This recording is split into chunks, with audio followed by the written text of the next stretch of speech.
Employ union Bihar राज्य के अध्यक्ष साथी रामेश्वर प्रसाद जी,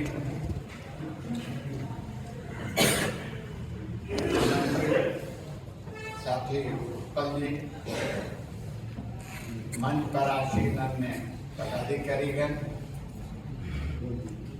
और सभागार में उपस्थित अन्य पदाधिकारीगण, कार्यकारिणी समिति के सदस्यगण और इस संगठन के उपस्थित सदस्य,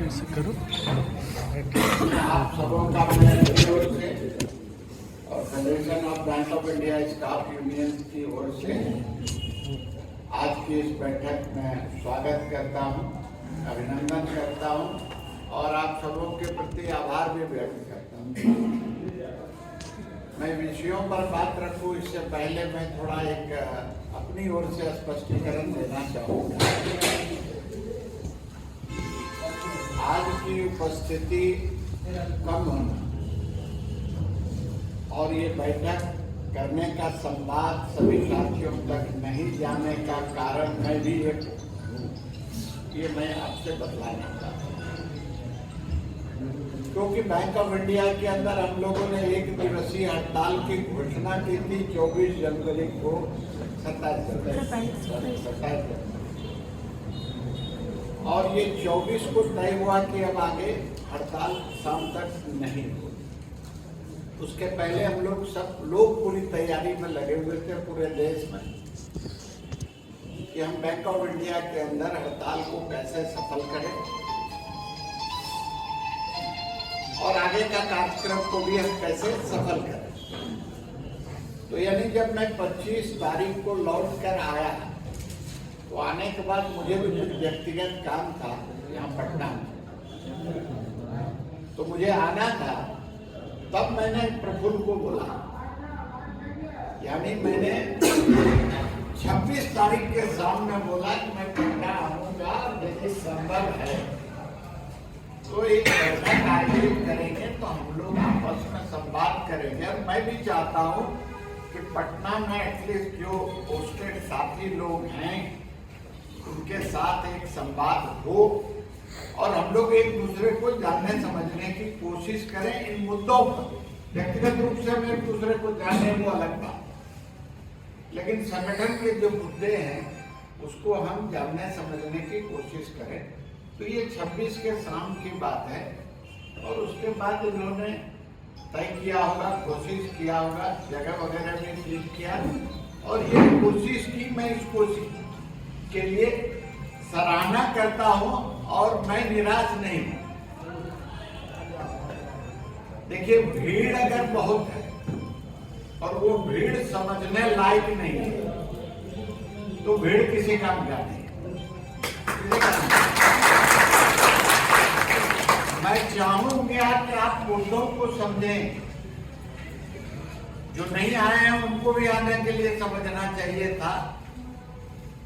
ये संगठन अपना है और इस संगठन में हम जब कभी मिलते हैं तो हम अपने सुख दुख की बात करते हैं या अपनी अपेक्षाओं की बात करते हैं, या हम इस बात को इजहार करते हैं कि हमारी अपेक्षाएं पूरी नहीं हो पा रही।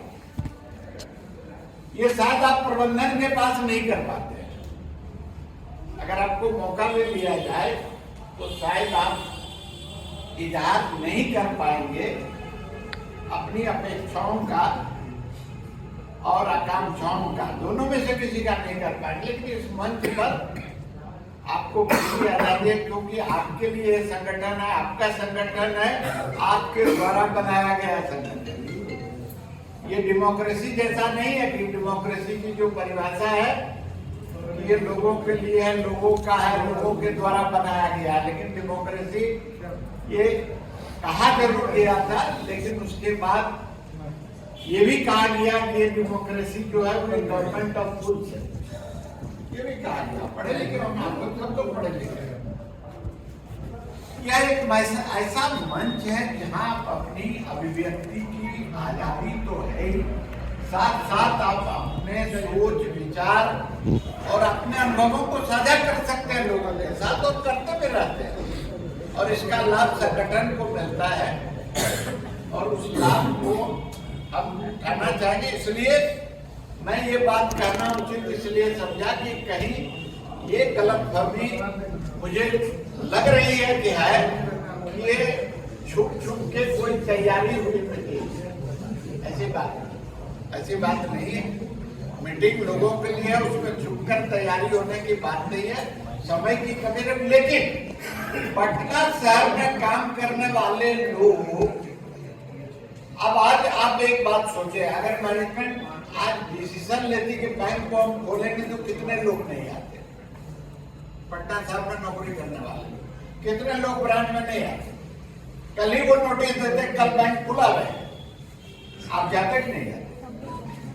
सब काम आपका घर में समाप्त हो जाता है और आप जाते क्योंकि वहां मजबूरी है, नहीं जाते तो आपके ऊपर कार्रवाई होती। ये संगठन अपना है, वॉलंटरी ऑर्गेनाइजेशन है, जहां कोई कार्रवाई नहीं है। जहां कार्रवाई नहीं है वहां जाने की बाध्यता भी नहीं है, आजादी है। कुछ कमियां हैं संगठन में, कमियां हैं।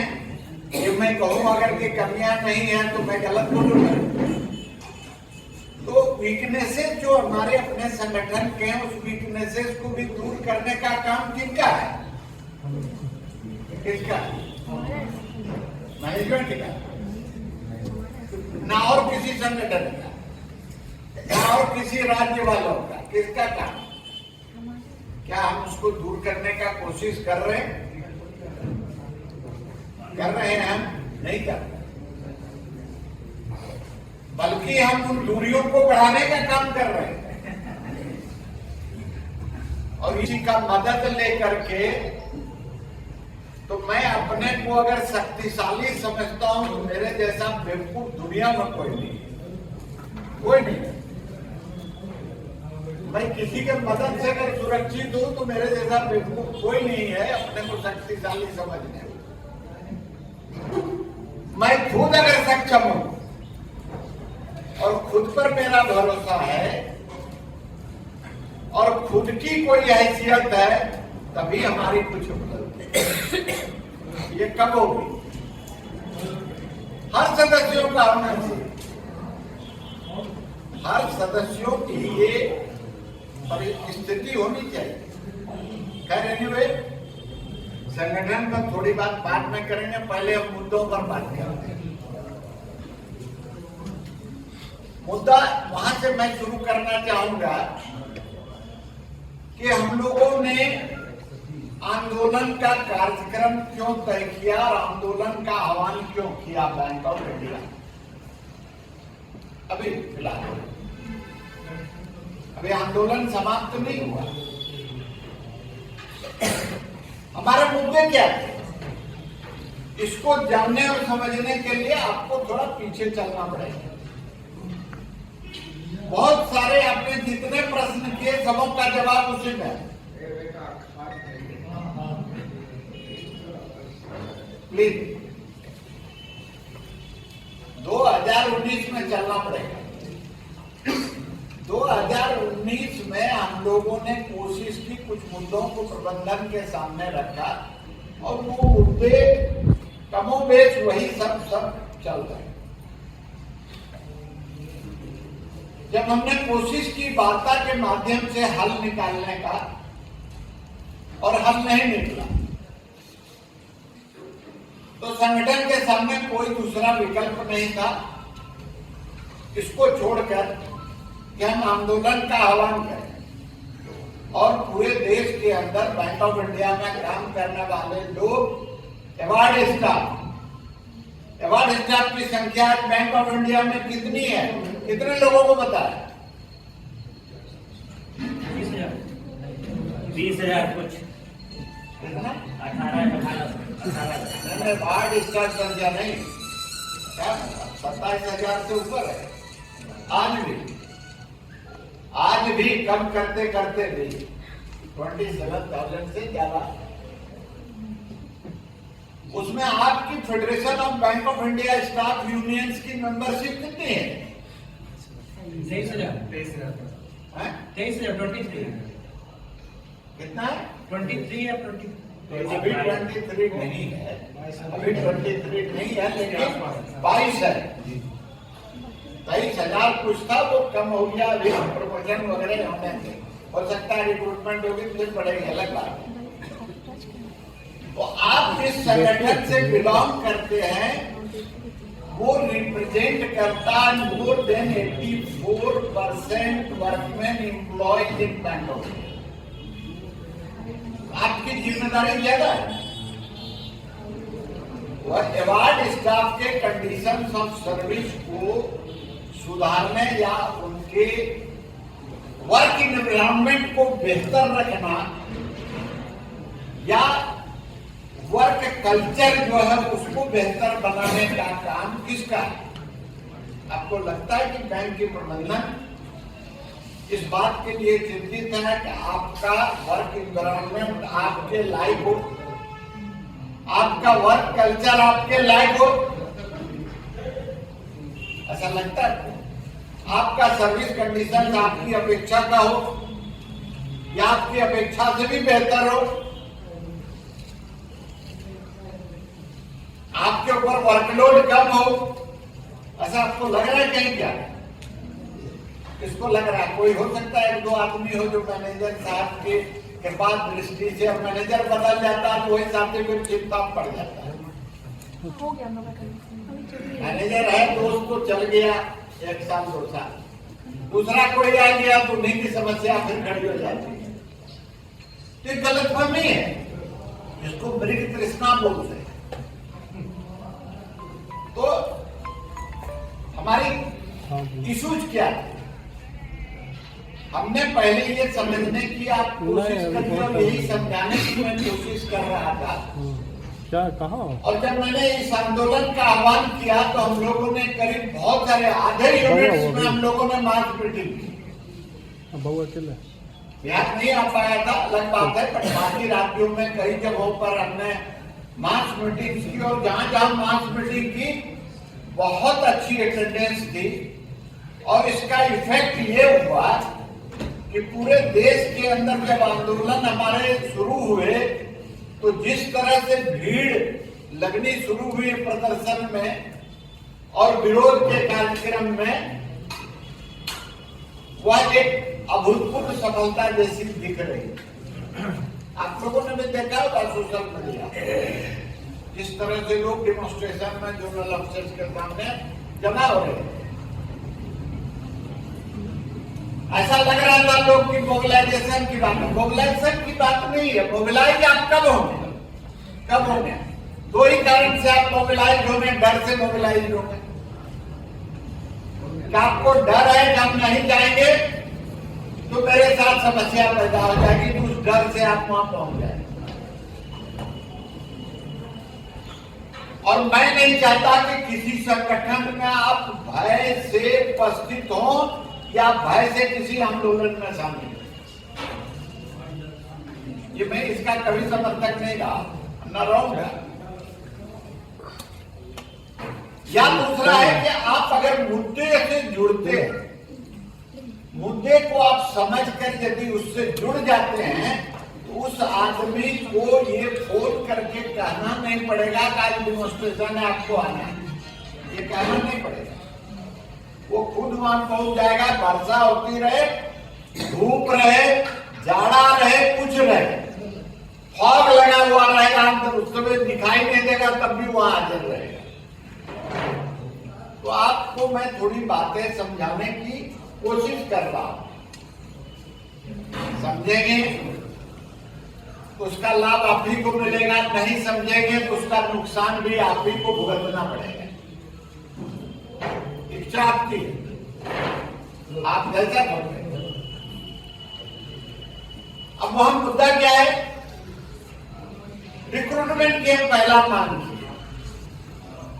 क्यों रिक्रूटमेंट की मांग कर रहे हैं? आपको पता है प्रबंधन ने क्या कहा? न केवल हमारे वार्ता द्विपक्षीय वार्ता में कहा, गवर्नमेंट ऑफिशियल के साथ जब बात हो रही थी या चीफ लेबर कमिश्नर सेंट्रल के पास बात हो रही थी, तो मैनेजमेंट का ये कहना था और पक्ष था ये मैनेजरियल फंक्शन है। हम बैंक में कितना क्लर्क रखेंगे, कितना सबॉर्डिनेट स्टाफ रखेंगे, it is not a job of A trade union. ये फंक्शन मैनेजमेंट का है, मेरा प्रेरोगेटिव है, मैं रखो नहीं रखो। And it cannot be an industrial dispute है के अंदर ये कवर नहीं करता, ये इंडस्ट्रियल डिस्प्यूट हो ही नहीं सकता। हमें भी पता है, ऐसा नहीं कि मैनेजमेंट में जो लोग हैं वही पढ़ लिख रहे हैं। यूनियन में जो लोग स्टीयर करते हैं या लीडरशिप में है, उनको भी पढ़ाई लिखाई से संबंध रखनी पड़ती है। और आप ये भी बात मैं आपसे कहना चाहूंगा कि नॉलेज इज पावर। अगर आपको नॉलेज नहीं है तो आप किसी काम के नहीं। दूसरी चीज क्या है, ये भी मैं अक्सर कहा करता हूं, अदरवाइज नहीं लीजिएगा। देखिए, मनुष्य और जानवर इन दोनों में क्या फर्क है? आपको चेतना की शक्ति है, सोचने की शक्ति है, जानवर में सोचने की शक्ति नहीं। इसके अलावा सारे ऑर्गन्स बराबर है। ह्यूमन बॉडी में जो है वही ऑर्गन बन लिए सारे जानवरों में है, कितना नहीं है। तो अगर आप सोचना बंद कर दिए तो जानवर आप आएंगे नहीं है। ये कहने की जरूरत है। अब आप खुद समझ सकते हैं कि आप जानवर है क्या आदमी है। आप ही सोचिए, घर में जाके रोज सोचिएगा अगर मैं आदमी हूं तो जानवर हूं। बुरा नहीं मानिए, सोचिए सोचिए क्या सही और क्या गलत है। यहां भी अगर कोई आदमी गलत बोलता है तो आपका दायित्व है खड़े होकर यह कहने का कि आप गलत बोल रहे हैं, बोलना है। और अगर सही बोल रहा है तो उसका भी नहीं कहना है कि गलत बोल रहे हैं, उसको कहना है कि आप सही बोल रहे हैं। ये आपको सीखने की जरूरत है। ये केवल संगठन के अंदर ही नहीं, या ऐसे मीटिंग में नहीं, ये आपको वर्क प्लेस पर भी ये आपका करेज और कन्विक्शन होना चाहिए। और ये कब आएगा? जब आपको नॉलेज रहेगा। नॉलेज ही नहीं आपको, अभी मैनेजर आएगा बोलेगा नहीं ये काम आपको बैंक का नियम ऐसे करना है, आपको करिए। आपको नॉलेज नहीं, कैसे बोलिएगा ये नियम में नहीं, कैसे बोलेगा? आप बोले नहीं सकते। आपको लगेगा कि सही बोल रहा है मैनेजर, लेकिन कितने मैनेजर बैंक ऑफ इंडिया के अंदर ऑफिसर हैं जिनको ज्ञान और जानकारी है बैंकिंग? आप बताइए कितने को, कितना परसेंट है? कुछ नहीं आता, जानता ही नहीं जानता। ऐसा नहीं वो अनादर करने की बात है। देखिए, मेरी रिक्रूटमेंट क्लर्क में हुई, जब रिक्रूटमेंट हुई मेरी, तो हो सकता है मुझे बैंकिंग से कुछ लेना देना नहीं था। मैं कुछ और सब्जेक्ट पढ़ा, साइंस पढ़ा, हिस्ट्री पढ़ा, या मान लीजिए कि आप ह्यूमैनिटीज का किसी भी डिसिप्लिन में है। तो आप कॉमर्स से अगर जुड़े आप नहीं थे तो बहुत कुछ आपको समझ में बैंक में नौकरी पाने पर नहीं आएगी। आने के बाद once you join a service, ये दोनों की रिस्पॉन्सिबिलिटी है। आपकी अपनी रिस्पॉन्सिबिलिटी है कि आप अपने को रीस्किल करिए कि जो रिक्वायरमेंट है बैंक का, जॉब रिक्वायरमेंट है, उसको पूरा करने के लिए आप अध्ययन करके सीखना शुरू करिए। आपकी भी जिम्मेदारी है और मैनेजमेंट की भी जिम्मेदारी है आपको रीस्किल कराए, आपका स्किल डेवलपमेंट करे और उनको जो काम आपसे लेना है वो ले पाए। तो दोनों फेल कर रहा है पूरे सिस्टम के अंदर, है या नहीं? जी सर। हम भी नहीं जानने की कोशिश कर रहे हैं। अब मैनेजमेंट भी हमको डेवलप और एजुकेट करने का या ट्रेन करने का, जो उनको इन्वेस्ट करना चाहिए, पैसा खर्च करना चाहिए, वो कर नहीं रहा। ये दोनों है कि नहीं? नहीं है तो गलत है तो बोलिए। तो वह प्रयास अलग है कि मैनेजमेंट को बोला जाएगा कि इनको रीस्किल करिए। मान लीजिए आज डिजिटल प्लेटफॉर्म को हमारे रामेश्वर जी हैं, हम लोग को तभी भी सोशल मीडिया को चालू करने या चलाने उसको यूज करने ठीक से नहीं आता, मान रहे हैं नहीं आता। इसमें क्या गलत है भाई? नहीं आता है तो नहीं आता है, लेकिन यंग लोगों को आता है। हमारा बच्चा छोटा लोग नाती पोता है, वो सब पहले बदल के ठीक करके रख देता है मोबाइल को, हम लोग उसमें 3 दिन लगा के रखते हैं। यू हैव टू लर्न, ये लर्निंग का प्रोसेस। इफ यू थिंक कि मुझे नौकरी मिल गई है और लर्न करने की जरूरत नहीं है, ऐसा नहीं है। आपको रोज जिस तरह का टेक्नोलॉजिकल इवोल्यूशन हो रहा है, जिस समय जिस तरह का चेंजेज हो रहा है, सिस्टम एंड प्रोसीड्योर्स, रेगुलेशन, सारे चीजों में आपको पढ़ने लिखने की पूरी जरूरत है। You forget it that I am a qualified person and I have got a job and I am not required to read at all. ये अगर करेंगे तो आपको डिसअपॉइंटमेंट और फ्रस्ट्रेशन पूरी जिंदगी रहेगी, कोई आपको नहीं बचा सकता, कोई नहीं बचा सकता। खैर मैं ये कंटेक्स्ट बता इसलिए मैं बात कहा, जब तो हम लोगों ने भी मैनेजमेंट को उसमें डिस्कशन में कहा कि इंडस्ट्रियल डिस्प्यूट में ये नहीं आता है, मुझे भी पता है, लेकिन वर्कलोड अगर कर्मचारियों पर बढ़ता है तो ये इंडस्ट्रियल डिस्प्यूट में है कि नहीं है, जरा हमारा ज्ञान वर्धन करेंगे। आप बड़े पढ़े लिखे लोग आए हुए हैं बैंक से, हम लोगों का ये थोड़ा ज्ञान वर्धन कर रहे हैं। तो फिर सब चुप हो गए, बोलते नहीं है वर्कलोड इंक्रीज होगा तो इंडस्ट्रियल डिस्प्यूट है। मतलब वर्कलोड कम इंक्रीज होता है, 10 आदमी के बजाय 8 आदमी रखे तो वर्कलोड इंक्रीज होगा कि नहीं? तब बैंक उसमें अंततः जाके 2021 आप लोगों ने ये पढ़ा होगा कि हम लोगों ने ये मांग की कि 2221 27 दिसंबर 2021 को जो समझौता हुआ है उसको लागू करो। अब समझौता क्या हुआ ये आप समझिए। ये सेटलमेंट की कॉपी भेजी गई है लोगों को, लेकिन लोगों ने न तो पढ़ने की कोशिश की, समझने की भी कोशिश नहीं की, और अगर समझ में नहीं आया तो बातचीत करके क्लैरिफिकेशन लेने की भी कोशिश नहीं की। तो आप जानेंगे कैसे? कैसे जानिएगा? फिर तो कोई मिस्टर एक्स और वाई जो बोलेगा वही आप सुनेंगे। तो हमारी जब सेटलमेंट हुई तो इस मुद्दे पर क्या बात तय क्या हुआ? एग्रीमेंट हुआ। एग्रीमेंट और बातचीत होकर तय होने दोनों में क्या फर्क है? जितने इन्होंने रामेश्वर जी अभी आपको जब संबोधित कर रहे थे, इन्होंने कहा कि भाई भारत सरकार ने सभी बैंक के ऑपरेशनल हेड जो है, एमडी जो होता है, उनको चिट्ठी लिखा कि आप इंडस्ट्रियल डिस्प्यूट एक्ट को स्ट्रिक्टली लागू करिए, वायलेट मत करिए। और दूसरा लिखा कि इंडियन ट्रेड यूनियन एक्ट को आप स्ट्रिक्टली लागू करिए, उसको भी वायलेट मत करिए। ये क्या लिखा है इसमें? इंडस्ट्रियल डिस्प्यूट एक्ट को लागू करने से हमें क्या लाभ होगा? हम लोगों को क्या लाभ होगा बोलिए? एक कम्युनिकेशन आया व्हाट्सएप में पूरा घुमा, जिसने समझा उसने भी फॉरवर्ड किया, जिसने नहीं समझा उसने तो और ज्यादा फॉरवर्ड किया। लेकिन जब आपके सामने आया वो मैसेज, क्या आपको ये लगा कि व्हाट इज इट? ऐसा लगना चाहिए। आज ये एमबीए ने एक सर्कुलर इशू किया है कि बिना सोचे समझे और फेक कोई मैसेज को फॉरवर्ड मत करिए। हमारी आदत क्या हो गई है?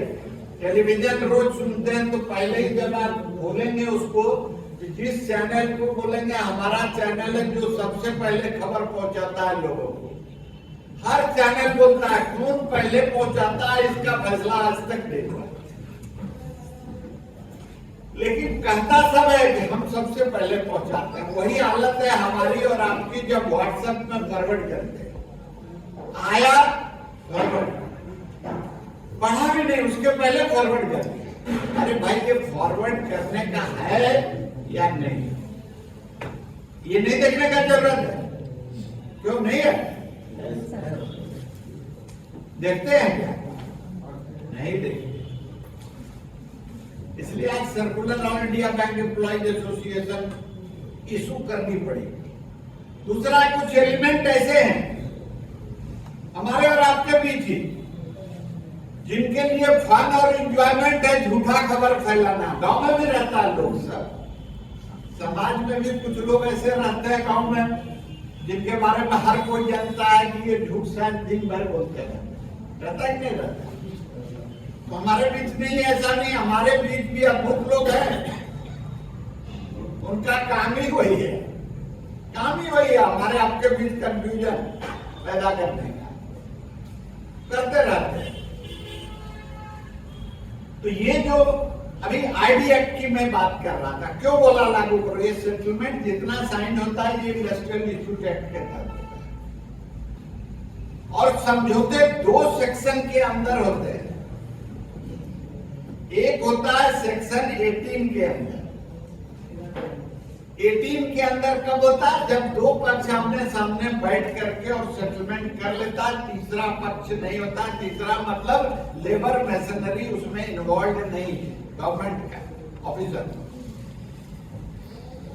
वो जो समझौता है वो समझौता बाइंडिंग होता है। जैसे फेडरेशन ने साइन किया तो federation of bank of India staff unions के मेंबर पर बाइंडिंग है और management of bank of India पर बाइंडिंग है।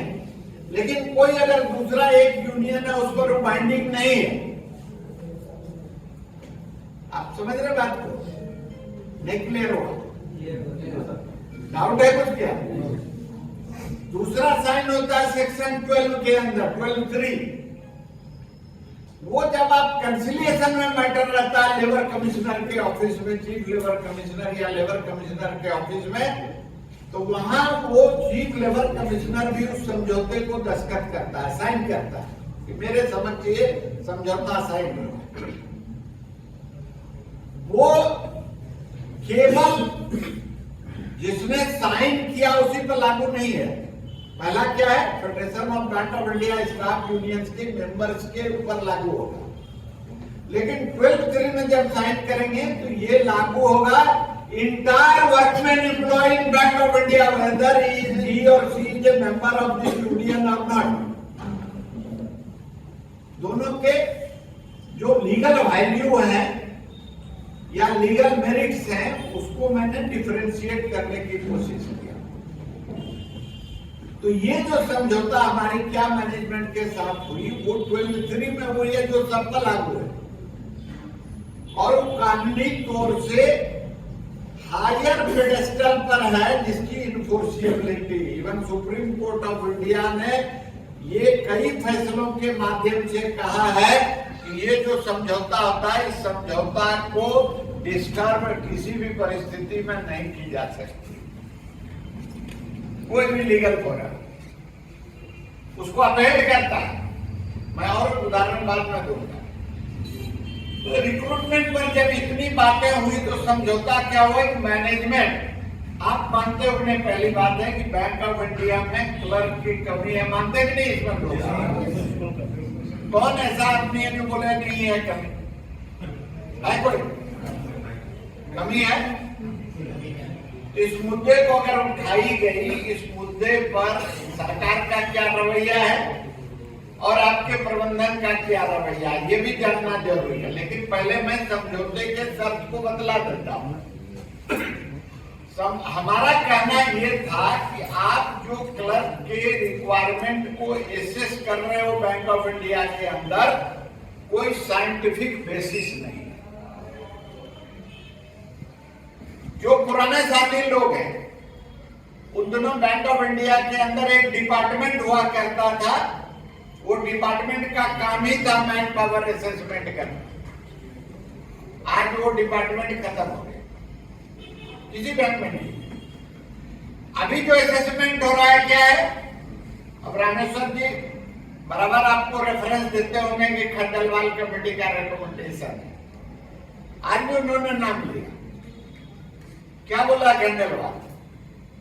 खंडेलवाल की एक समिति बनी।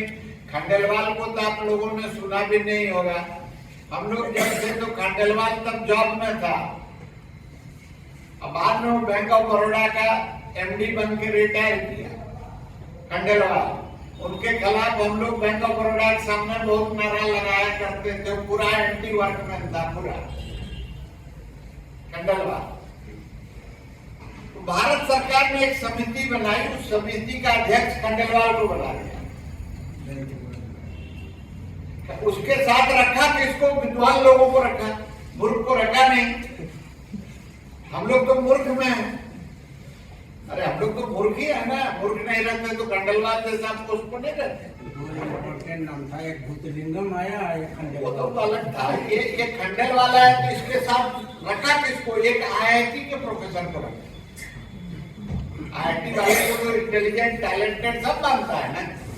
आईआईटी का आदमी को रखा, एक आईआईएम के प्रोफेसर को रखा। विद्वान लोगों को लाया। विद्वान लोगों ने अध्ययन करने के बाद या जो भी मशविरा आपस में किया होगा, उन्होंने क्या कहा सरकार को कि बैंक के अंदर, यानी मैं सरकारी बैंक के कॉन्टेक्स्ट में बात कर रहा हूं जहां वो लागू होता है। सरकारी बैंकों उन्होंने क्या कहा कि शहरी क्षेत्र और मेट्रोपॉलिटन जो ब्रांच होगा, अर्बन एरिया, ये पटना का अर्बन एरिया है। मेट्रोपॉलिटन बिहार में एक भी टाउन नहीं, एक भी ब्रांच नहीं है, नहीं। तो बोला अर्बन एंड मेट्रोपॉलिटन में एक ऑफिसर अगर बैंक के अंदर है तो उसके लिए हाफ क्लर्क की जरूरत है, आधा। भाई विद्वान आदमी को सुझाव दिया होगा तो कुछ तो विद्वता आएगी, परिलक्षित तो होगी। आधी, आधा, हाफ। दूसरा क्या बोला कि अगर अर्बन और सेमी अर्बन में ब्रांच है तो उसके लिए 0.75, एक अफसर के लिए 0.7। चलो मिला लो, आप एवरेज कर दीजिए, छोड़िए जाना दीजिए। बैंक ऑफ इंडिया का ब्रांच लीजिए, कितना मेट्रोपॉलिटन है, कितना अर्बन है, कितना सेमी अर्बन है, कितना रूरल है। एवरेज अगर करिएगा तो करीब करीब 0.63, एक ऑफिसर के लिए 0.63 क्लर्क। तो जब हमने ये विवाद उठाया था तब बैंक ऑफ इंडिया में 21,000 क्लर्क, 21,000, और क्लर्क थे 20,576। तो बैंक की तरफ से ये आती थी कि हमें तो घटाने की जरूरत है, क्योंकि खंडेलवाल ने जो कहा वो रेशियो में फिट नहीं होता। उस रेशियो पर हमको आना है। अगर उस रेशियो पर आए तो 20,576 जरूर ज्यादा है। तो ये हम लोगों ने ये क्वेश्चन किया कि बेसिस इसका क्या है, असेसमेंट का शेयर करो। एक अफसर के लिए आधा क्लर्क लगेगा, बेसिस क्या है? कोई डॉक्यूमेंट तो होगा, यू शेयर दैट डॉक्यूमेंट। हम लोग भी अध्ययन करेंगे, अगर सही कुछ होगा तो हम सपोर्ट करेंगे, गलत होगा तो विरोध करेंगे। तो न मैनेजमेंट के पास डॉक्यूमेंट है, न भारत सरकार के पास कोई डॉक्यूमेंट, कुछ नहीं है। क्योंकि विद्वान लोगों ने कहा, देववाणी जैसी है। अब आप लोग देखिए, ब्रांच में रोज क्लर्क के तौर पर काम करते हैं, इसमें ज्यादातर लोग हैं। एक डाटा अगर एंट्री करेंगे, समय उसमें ज्यादा लगेगा तो वेरीफाई करने में ज्यादा लगेगा। लेकिन आईआईटी के प्रोफेसर को लगा और आईआईएम के प्रोफेसर को वेरीफाई करने वाले को ज्यादा टाइम लगेगा। चलो मैं मान भी लिया, मैं उसको विवाद में नहीं देता हूं, लेकिन मेरा ये कहना है कि एंट्री करने में कितना समय लगेगा, ये अध्ययन कैसे होगा, कैसे होगा? मान लीजिए कि मैंने बोला कि आप ही का मैं असेसमेंट लेता हूं। आपको पता होगा कि आईबीए ने एक गाइडलाइन इशू किया था पुराने लोगों को पता, हर ब्रांच में लटका हुआ रहता था पूरा बोर्ड, एक टेलर पेमेंट में 3 से 5 मिनट। क्या सही बात है कि नहीं? देखे थे कि नहीं देखे? हम लोगों ने नहीं किया था, आप ही लोगों ने किया। तो हम 3 ही मान लेते हैं, ऊपर वाला 5 नहीं मानते, छोड़िए। तो एक आदमी 1 घंटे के अंदर 20 पेमेंट करेगा। 5 घंटा है अगर मेरे पास तो 100 पेमेंट करेगा। कितना करता है काउंटर पर क्लर्क? आज देखो ज्यादा कर रहा है कि कम कर रहा है? बहुत ज्यादा। बोले भाई किस खंडेलवाल की बात कर रहे हो? या IIM और IIT के वाला बात बोला, मूर्ख आदमी वाली बात। हम लोग कम पढ़े लिखे, हम लोग को उतनी बात तो समझ में नहीं आती, लेकिन आप ही के आधार पर आप बताओ कि आप गलत कर रहे हो सही कर रहे हो। तब बैंक अल्टीमेटली राजी हुई, बोली कि हम अध्ययन कराएंगे, और एक समझौता हुआ कि 2 प्रतिनिधि बैंक का रहेगा, 2 प्रतिनिधि फेडरेशन का रहेगा।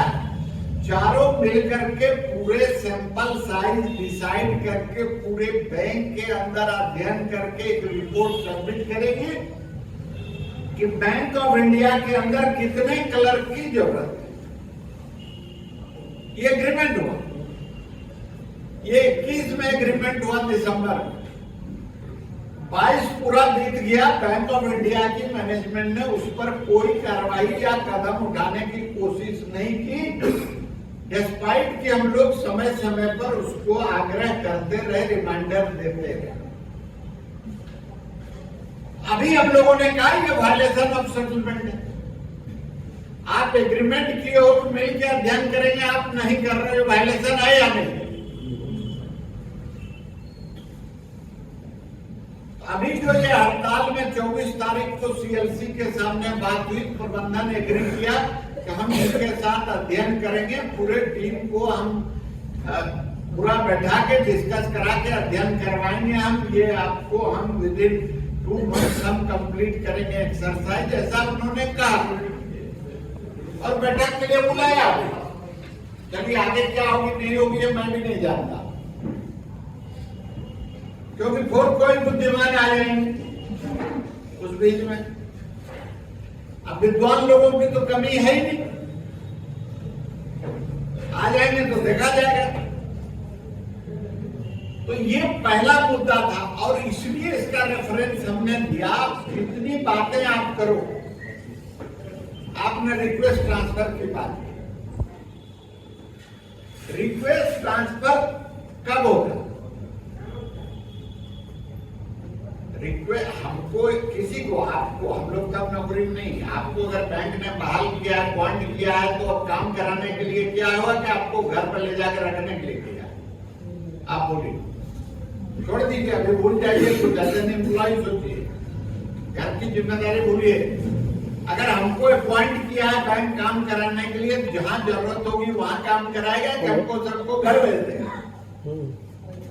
बैंक ऑफ इंडिया का बिहार में अगर मान लीजिए 400 ब्रांच है, 400 ब्रांचेज में क्लर्क डालेगा कि सबको पटना में रखेगा? Forget about everything. आप सोचो तो कहीं कोई भी बात अगर हम लेजिटिमेट करेंगे तो हम उस लड़ाई को लड़ सकते हैं। तो हमारा ट्रांसफर कब होगा? कब होगा? जब रिक्रूटमेंट होगा, तो जहां जो उठाया जाएगा वहां भी आदमी दिया जाएगा, और जहां मान लीजिए कम है वहां पर आदमी ले जाएगा। लेकिन जहां आज आप हैं वहां पर क्या बिना काम के आप हैं? फ्री है? Are you surplus there? अगर आपको वहां से उठा दिया जाए तो वहां एग्जिस्टिंग क्लर्क पर वर्कलोड बढ़ेगा कि नहीं बढ़ेगा? अफसर लोग काम करता है किरानी लोगों का? करता है? किस ब्रांच में करता है बताइए?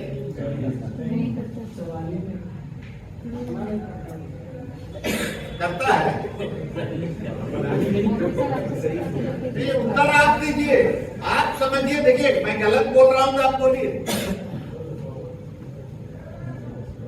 बैंक ने दूसरा तर्क दिया, अभी तर्क क्या दिया? ये सही भी दिया, वो वहां तक सही है कहा कि हमको रोज रिजर्व बैंक और डिपार्टमेंट ऑफ फाइनेंशियल सर्विसेज से आदेश आता है कि बैंक का में खर्चा, स्टाफ रिलेटेड खर्चा कम करो। सही भी, आता भी। हमने बोला कि तो आप क्या कदम उठा रहे हैं? तो बोला इसीलिए तो हम अपॉइंटमेंट क्लर्क का नहीं कर पा रहे हैं, हम जरूरत होने पर भी हम क्लर्क का रिक्रूटमेंट नहीं कर पा रहे हैं। हम बोले भाई हमको तो आपसे बहुत कुछ सीखने की जरूरत पड़ेगी। मैं सोच रहा हूं कि मैं फिर से आपके साथ अप्रेंटिसशिप में जुड़ जाऊं। बोला आप क्लर्क की संख्या घटा रहे हो और 20 से 22 तक में आपने बैंक ऑफ इंडिया में 5000 अफसर की संख्या बढ़ाई है। 21 से 26 किया आपने। 5000 ऑफिसर रिक्रूट करने में खर्चा घट गया, ये बात तो उसको समझ में अभी तक नहीं है। हमको भी जाना पड़ेगा खंडेलवाल के पास पूछने। तो नाराज भी हो गए बेचारे चीफ जनरल मैनेजर एचआर का, आप इंसल्ट और ह्यूमिलिएट करते हैं। मैंने उनको कहा कोई किसी को इंसल्ट और ह्यूमिलिएट नहीं करता, उसका अपना कंडक्ट उसको इंसल्ट और ह्यूमिलिएट करवाता है, कोई किसी को नहीं करता। आप तर्क दे रहे हो हमको खर्चा कम करना है। 5000 अफसर बनाने से खर्चा घटा के बढ़ाइए, आप समझा दीजिए तब आगे बात करें। तो नहीं, हम तो तैयार ही है असेसमेंट कराने के लिए। बोले ये अलग बात है, आप तैयार है वो अलग बात है, आपने कहा इसलिए मैंने जवाब दिया।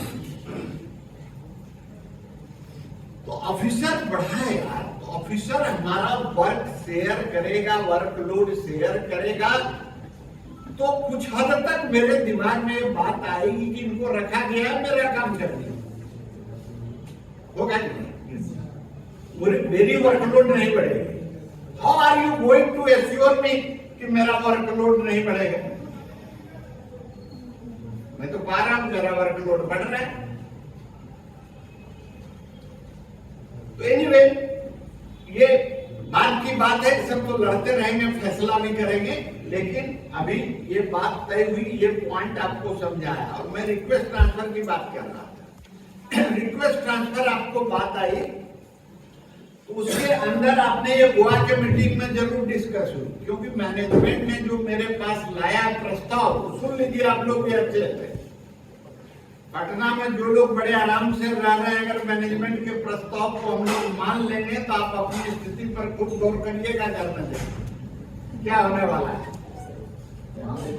प्रबंधन ने कहा कि जो लोग शहर में रह रहे हैं उन सबको हमको गांव में ट्रांसफर करने के लिए एक सेटलमेंट साइन कर दीजिए।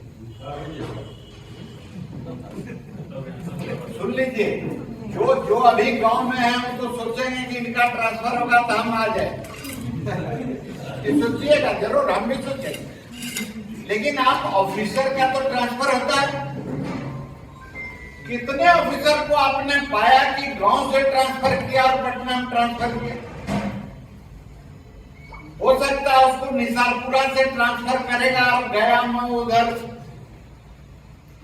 कहां डाल देगा? अरे भाई, डेरी ऑनसोन के बाद वाला जो ब्रांच है क्या नाम है? दारानगर डालता ही नहीं डालता। तो आपको निसारपुरा से उठाएगा, दारानगर डालेगा, अगर मैनेजमेंट को राइट दे दीजिएगा। डाल सकता है कि नहीं? डालेगा नहीं? क्या सोच रहे हैं कितने दिनों से ये संगठन आपको सुरक्षित रखने के लिए कदमें उठा रहा है? क्या बेवकूफी वाला सब कदम उठाया जा रहा है? उठाया जा रहा है क्या? नहीं उठाया जा रहा है। और लीड करना चाहते हैं कि आपके लोगों का हम रिक्वेस्ट ट्रांसफर सबका कंसीडर कर देंगे, पहला बात। दूसरा क्या है, उनका मानना है कि रूरल एरिया और सेमी अर्बन एरिया में क्लर्क की जरूर कमी है। अर्बन सेंटर्स में काउंटर में लोग आ नहीं रहे, अर्बन सेंटर में क्लर्क की जरूरत बिल्कुल खत्म हो गई है। उनको उठा करके रूरल और सेमी अर्बन में हमको ले जाना है, क्योंकि अर्बन को डिजिटलाइज करना है। आप समझो चीजों को, क्या विजन है और क्या फ्यूचर है और क्या रोड मैप है, unless you understand that strategy कैसे बनाएंगे आप? यूनियन को स्ट्रेटेजी तो रोड मैप को देख के बनानी पड़ेगी ना। अभी 75 डिस्ट्रिक्ट्स में डिजिटल बैंकिंग यूनिट सेटअप हुआ है, 75 district. Go and visit digital banking unit, how it operates, कैसे चल रहा है। एक क्लर्क की जरूरत नहीं, initially only 2 clerks will be diploid, subsequently they will be withdrawn, केवल 2 ऑफिसर रहेगा उसमें बैठा हुआ, ओनली 2, क्योंकि डिजिटलाइज ट्रांजैक्शन में वेरिफिकेशन का भी जरूरत नहीं जरूरत है। जो हो रहा है यूपीआई और इन सब सारी चीजों से उसका वेरिफिकेशन होता है क्या, एटीएम का वेरिफिकेशन होता है क्या, सीआरएम का वेरिफिकेशन होता है क्या ट्रांजैक्शन का। तो understand the road map, know the road map, what is the road map of the government. यहाँ आते आप बोलते हैं मेरा ये नहीं हो रहा है, मेरा वो नहीं हो रहा है, और रोड मैप जब आपको सरकार को चुनने की होती है तो उस समय आप भूल जाते हैं। चुनने के समय तो आपको राम मंदिर दिखाई देता है। ऐसा नहीं कि मैं नास्तिक आदमी हूं, ऐसा नहीं है। हमसे ज्यादा पूजा आप लोग कोई नहीं करते हो, कोई नहीं करते हो। लेकिन मैं अपने इंटरेस्ट की बात देखूंगा कि मैं राम मंदिर को देखूंगा। रोजगार अगर मुझे नहीं मिलेगी, मेरे बच्चे को एजुकेशन नहीं मिलेगा, मेरे आज ही मैं अखबार में पढ़ रहा था सुबह, मुझे हंसी भी आ रही थी। बहुत लोग इसमें कट्टर समर्थक होंगे मोदी जी के, आज ही सुबह बोला, आज अखबार में मैं देख रहा था, कहता दैनिक भास्कर, वही देश का लिखा है कि जब से इस देश में उत्तम वर्ड है, चिकित्सा की सुविधा भारी मतलब बड़ी संख्या को उपलब्ध सरकार ने कराई है, तब से देश में गरीबी है, इस पर बीमारी पर नियंत्रण पा लिया। बड़ा बोला भी क्या बात है। अभी आप यहाँ कह रहे हैं कि आपको इंश्योरेंस की पॉलिसी भी खरीद के दे दिया है, बैंक ऑफ इंडिया ने खरीद के दिया है ना, आपको पैसे नहीं मिल रहा है, गरीब को पूरा मिल रहा है, पढ़े लिखे लोगों को नहीं मिल रहा है। आपको कैसा लग रहा है ये सोच करके? अरे यही पॉलिसी वहां भी होगी ना, आपको नहीं दे रहा है तो उसको दे रहा है क्या? आप समझिए चीजों को। व्यवस्था जो है, व्यवस्था पर ये जितना प्रॉब्लम है, ये व्यवस्था से प्रॉब्लम। एक बात और समझिए, फिर मैं आगे सब कितना देर में फायदा, ठीक है सर, मैं एक्सप्लेन कर रहा था इसलिए। 5 बजे 6 बजे तक बैठे। आप एक बात समझिए साथियों, आप एक बात समझिए साथियों, इमर्जिंग चैलेंजेस क्या है आपके सामने? इमर्जिंग चैलेंजेस क्या है? आप भी समराइज कर सकते हैं, बहुत पढ़ने लिखने की जरूरत नहीं है। एक तो इमर्जिंग चैलेंजेस है कि आप जिस बैंक में नौकरी कर रहे हैं वो बैंक को प्राइवेटाइज होने का खतरा है। ये है या नहीं? होगा कि नहीं ये मैं नहीं बोल रहा हूँ, खतरा है। और खतरा जो है वो भी जरा प्रबल है, तो उसको हम लोग मीट कर रहे हैं, उसको हम लोग इनकाउंटर कर रहे हैं, कन्फ्रंट कर रहे हैं, उसको ओवरकम करने की कोशिश कर रहे हैं, उसके लिए आंदोलन कर रहे हैं, संघर्ष कर रहे हैं, हड़तालों पर जा रहे हैं। और एक बड़ा प्लेटफॉर्म भी पूरे बैंकिंग सेक्टर में बनाया है, United forum of bank unions का, क्योंकि ये लड़ाई एक बैंक में नहीं लड़ी जा सकती। ये लड़ाई केवल बैंक के कर्मचारी नहीं लड़ सकते, ये लड़ाई पूरे हिंदुस्तान के मजदूर वर्ग को लड़ना पड़ेगा। इसलिए सेंट्रल ट्रेड यूनियंस का सपोर्ट भी लेता है, लोग समर्थन भी कर रहे हैं, जो लोग हैं वो कर रहे हैं। बट ये हमारे सामने चैलेंज है। दूसरा चैलेंज क्या है हमारे सामने? दूसरा चैलेंज है, देखिए लेजिस्लेटिव फ्रेमवर्क जो है चेंज हो रहा है, देश के कानून लगातार बदले जा रहे हैं, आपको उससे कोई चिंता तो है? आज हम इंडस्ट्रियल डिस्प्यूट एक्ट की बात किए, ये है कानून, तभी तो आप लड़ सकते हैं इसके अंदर में। ये कानून ही नहीं रहेगा तो फिर क्या लड़ेगा? ऑफिसर इंडस्ट्रियल डिस्प्यूट अंदर कवर नहीं होते हैं, ये जानिए। अफसर को आईटी एक्ट से क्या लेना देना है? जिससे हमारा कवरेज ही नहीं है उसको बदले या नहीं बदले, वो लड़ेंगे क्या? लड़े, कितना भी मेरा अच्छा दोस्त रहेगा लड़ेगा क्या? बोलेगा हमारा क्या लेना देना है? ये बात तो आप समझोगे। आप बोलते हो पहला प्रश्न पूछता है कोई हड़ताल का कॉम्पिटेंट ऑफिसर है कि नहीं इस हड़ताल में, ऐसा पूछता है मेंबर, इसलिए पूछता है, बड़ा आराम होगा। अफसर भी हड़ताल में तो घर पर रहेंगे, आने की भी जरूरत नहीं। इस मानसिकता से आप आंदोलन विरोध क्या करेंगे? क्या करेंगे आप? ये तो सरकार जानती है आपकी कमजोरी को, इसलिए आप समझ के लड़िए, जान के लड़िए। आपका दूसरा क्या है? जब प्राइवेटाइज करेगा तो क्या है? कैपिटल स्ट्रक्चर को चेंज कर देगा बैंक का। प्राइवेटाइजेशन का मीनिंग क्या है? कैपिटल स्ट्रक्चर को बदल देगा। आज बैंक ऑफ इंडिया का ऑनरशिप सरकार के पास कितना परसेंट है कैपिटल? 81। अभी वो घट गया, फिर और घट जाएगा। अभी आईपीओ में जाने की कोशिश कर रहा है, लेकिन बाजार खराब होने के चलते आईपीओ में जा नहीं रहा है। लगातार दबाव है, क्योंकि आपका जो परफॉर्मेंस है वो अलग बात है। तो कैपिटल स्ट्रक्चर को बदलने की बात है। तीसरा क्या? बैंक के गवर्नेंस को बोलता है, गवर्नेंस स्टैंडर्ड खराब है बैंक। तो बैंक के गवर्नेंस स्टैंडर्ड को ठीक करने की मांग तो हम लोग भी कर रहे हैं। हम लोग लगातार चिट्ठी लिख रहे हैं बैंक को, उसके खिलाफ धरना प्रदर्शन भी हम लोगों ने हेड ऑफिस के सामने किया कि गवर्नेंस स्टैंडर्ड को बेहतर करो। गवर्नेंस स्टैंडर्ड का माने क्या होता है?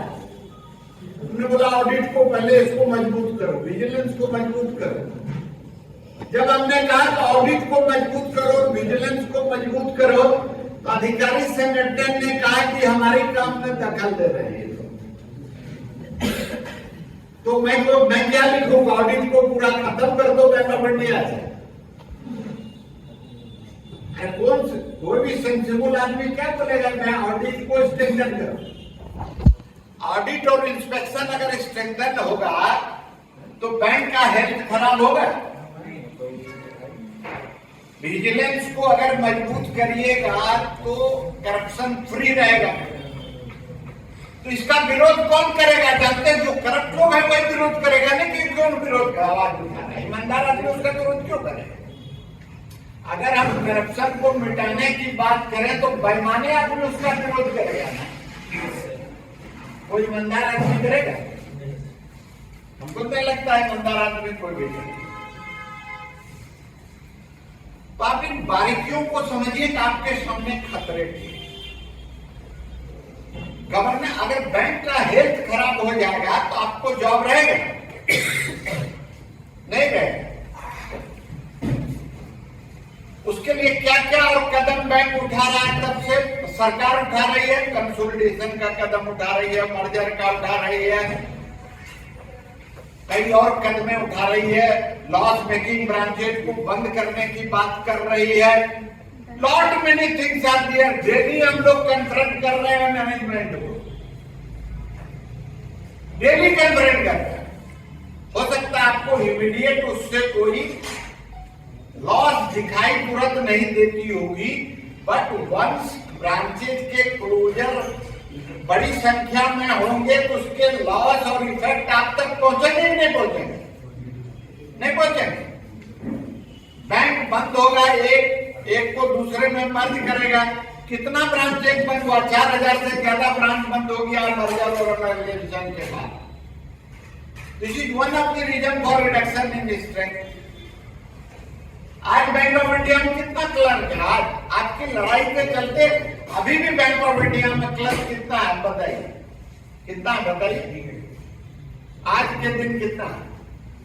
23,000 25,000 क्लर्क हम बोल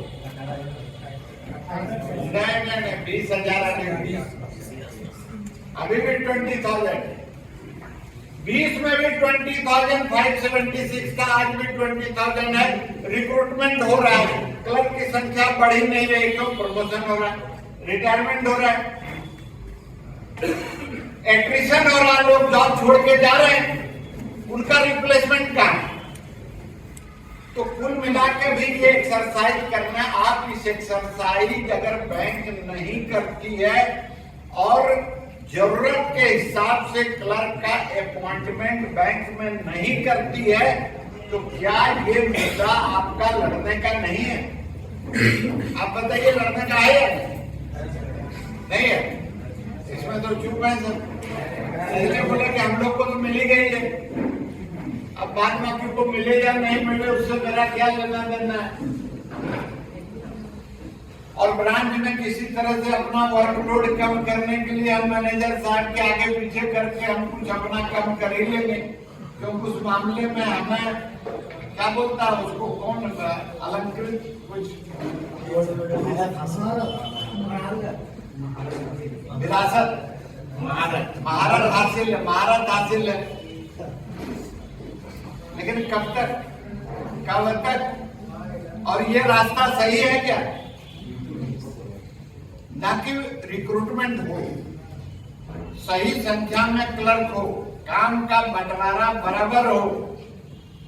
लड़ाई किस लिए होनी चाहिए? इसके लिए कि किसी तरह मैनेज करने के लिए। बोलिए, आप ही बता दीजिए, वही करेंगे हम लोग। अरे ये जो यहाँ बैठे हुए हैं लोग, वो आप जो चाहेंगे उसी के हिसाब से काम करेंगे। आप बताइए, अभी तक तो हम लोग नहीं काम कर रहे हैं, आप चाहते कुछ है, हम लोग कर कुछ रहे। आप चाहते हैं कि मेरा ट्रांसफर हो जाए, हम लोग रिक्रूटमेंट के लिए लड़ाई लड़ते हैं, बोलते हैं। बोले इससे क्या फायदा? आप समझिए कैसे दोनों इंटरलिंक्ड है। नहीं होगा ट्रांसफर आपका जब तक रिक्रूटमेंट नहीं होगा, और आपका ट्रांसफर तभी होगा जब एडमिनिस्ट्रेटिव ट्रांसफर के लिए आप राजी हो जाइएगा। तो उस दिन पटना में कॉर्पोरेशन से आज लोग नहीं आए, सब रहेगा पटना में, तब सब हाजिर रहेगा यहाँ, जब फिर कॉर्पोरेशन में कब आएंगे, सब हाजिर रहेगा। ये काम यूनियन नहीं कर पा रही, ये काम एसोसिएशन करती है, यूनियन नहीं करती। दूसरा मुद्दा क्या है? छबो सात मुद्दा को मैं एक्सप्लेन कर देता हूं, उसके बाद कंक्लूड कर दूंगा। लेकिन बहुत बातें करने की है, जिन्हें बाद में कभी मौका मिलेगा तो करेंगे। दूसरा क्या? सबऑर्डिनेट स्टाफ का रिक्रूटमेंट हुआ। अब यहां भी देखिए, आप समझिए कि गवर्नमेंट की पॉलिसी इनिशिएटिव क्या है, पॉलिसी एक्शन क्या है, और गवर्नमेंट का पॉलिसी माइंडसेट क्या है। भारत सरकार ने कि सबऑर्डिनेट स्टाफ की बहाली को बंद कर दो, तो सबऑर्डिनेट स्टाफ का काम कौन करेगा? वो कह रहे हैं कि लेबर सप्लाई एजेंसी को इम्पैनल करो, आउटसोर्सिंग जिसको बोलते हैं, लेबर सप्लाई एजेंसी को इम्पैनल करो, और जो जरूरत हो उन्हीं से मांगो। आज पटना मेन ब्रांच को 2 प्यून की जरूरत है, सुबह में भेज देगा। कई दिन की जरूरत, अगर बोले 8 दिन की तो 8 दिन करेगा, फिर दूसरा को, तीसरे को भेजेगा, चौथे को भेजेगा। कॉन्ट्रैक्ट वर्कर होता है परमानेंट। सो अटैक कहाँ है आपका? अटैक है, देखिए, जॉब एंड जॉब सिक्योरिटी पर। Try to understand it. साथी लोग को आज बड़े आराम से खाए पिए आराम हो सकता है, टेलीविजन देख रहे हैं, और जितना सीरियल हम भी कभी कभी टेलीविजन में देखते हैं, हम तो हमको हैरानी होती है कि लोग देखता क्यों है। हर किसी को घर में एक महिला दूसरे से लड़वाने का नाम पता नहीं है, अब बड़े आराम से देखता है। आप किसी सीरियल को देखिए, कौन ये उसकी शिकायत, वो उसकी शिकायत, वो देखने से ज्ञान अर्जित होगा क्या? कहां से ज्ञान अर्जित होगा? किताब पढ़ने जो, किताब पढ़ने की आदत लगेगी। तो अब अगर रिक्रूटमेंट नहीं होगा सबऑर्डिनेट स्टाफ कैटेगरी में, तो ये कैजुअल, अभी साथी पांडे जी बोल रहे थे कि कैजुअल का तनख्वाह ठीक नहीं मिलता है। किस कॉन्ट्रैक्ट वर्कर को तनख्वाह सही मिलता है देश के अंदर, पूरा बता दीजिए। एक कॉन्ट्रैक्ट वर्कर का नाम बता दीजिए। मनरेगा का पैसा पेमेंट करने के लिए ठेकेदारों को बोला कि वर्कर का अकाउंट खोलो, वर्कर के अकाउंट में ट्रांसफर करो। मैं गांव गया था, गांव में लोगों से पूछा तुम लोग को पैसा मिलता है? बोला क्या मिलेगा, पहले से हमारा विड्रॉवल स्लिप साइन करा के रख लेता है ठेकेदार, पैसा जितना लेना है उसको ले लेता है। बोला नहीं तब काम देंगे, नहीं तो काम ही नहीं देंगे। इसको चेक करने की व्यवस्था क्या है? अब बैंक वाला भी मिला हुआ ठेकेदार का, एक आदमी जाता है इतना विड्रॉल स्लिप लेकर के, एक मैनेजर साहब भी उसमें इंटरेस्टेड बहुत है, क्योंकि जो आता है दलाल है वो रोज कचहरी में देखिएगा, रोज धुला धुलाया कपड़ा हुआ, दूसरा दिन कपड़ा नहीं पहनता, आज जो पहना है नहीं दे देता है 25। और मैनेजर साहब को भी दही और केला और फल देखिए पहुंचा रहा है स्वास्थ्य लाभ कराने के लिए। क्यों बात मैं गलत बोल रहा हूँ? भाई गलत है तो आप बोलिए। तो व्यवस्था का प्रॉब्लम है पूरा। एक तरफ सरकार कह रही है कि भाई बहाली नहीं करो, हमने तो लड़ाई शुरू की है कि बहाल करना पड़ेगा। जब तक बहाल नहीं करते हो तब तक प्रोराटा भेजे, इनके लिए मास्टर रोल लागू करो। अब इस पर भी कहानी है, मेरे एक अपने रिलेटिव थे जो ज्वाइंट सेक्रेटरी थे labour ministry government of India, IAS officer. मैं सोचा कि इनसे कुछ सलाह ले लूं। मैं गया, मैंने उनको बैंक ऑफ इंडिया का बोला वो हमारे उम्र में हमसे छोटा है, तो बोला भैया आप ये बात क्यों करते हैं, हमारे ही डिपार्टमेंट में इसी तरह लोग पर सोच काम करता है, हम लोग क्या करेंगे, सरकारी ऐसी है। रीजनल लेवल कमिश्नर क्या है वैसे ही है सब कोई लेबर मिनिस्ट्री में था, तो बोला हमारे ही विभाग में इतना काम कर रहा है, तो हम आपको क्या मदद इसमें करें।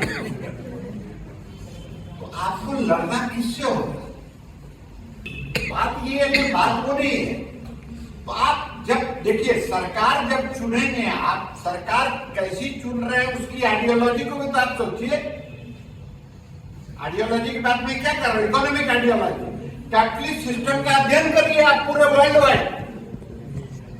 कैपिटलिस्ट सिस्टम के अंदर वर्कर्स का शोषण होना नहीं। क्यों वर्कर्स विरोध कर रहा है वर्ल्ड वाइड कैपिटलिस्ट सिस्टम में? क्यों?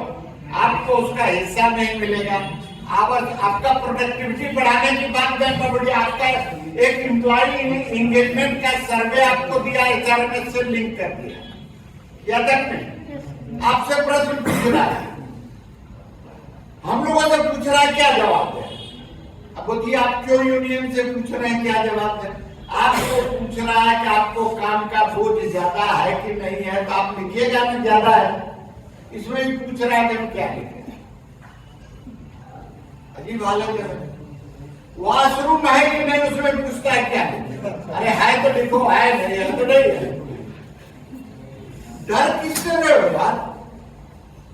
महिलाओं के बारे में पूछा कि भाई आपकी सिक्योरिटी और सेफ्टी ब्रांच के अंदर काम करने में वर्क प्लेस में है कि नहीं? है तो लिखिए है, नहीं है तो लिखिए नहीं है। तो लिखेंगे नहीं, वो भी डर है। मैनेजर को पता चल जाएगा, छुट्टी कल नहीं देगा। अरे मत दे छुट्टी, छुट्टी तो मेरी है ना। अगर बेचेंगे तो पैसा हमको मिलेगा, मैनेजर के अकाउंट में तो जाएगा। और हम लोगों ने कहा है भाई कितने लोगों का लीव रिफ्यूज हुआ, आप डाटा दीजिए हमको। आप दीजिए नहीं कितने लोगों का लीव रिफ्यूज हुआ। सेबेटिकल लीव की बात कर रही थी। सेबेटिकल लीव बाइपार्टाइट का प्रोडक्ट नहीं है।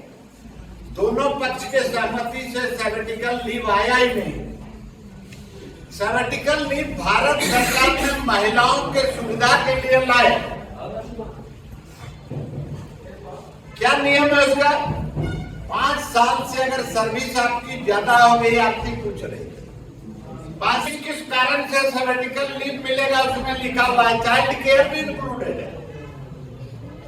2 साल आप ले सकते हैं। लॉस ऑफ पेपर सीनियरिटी का लॉस है, सब चीज लिखा हुआ है। बड़े धूमधाम से बैंक ऑफ इंडिया की मैनेजमेंट ने भी लागू किया, उसी तरह सभी बैंक की मैनेजमेंट ने लागू किया। अब एम्प्लॉय जब छुट्टी मांग रहा है तो छुट्टी दे नहीं, अरे दे ही नहीं रहा, बोल रहे तो लागू किस लिए किया मैं, विड्रॉ कर लो।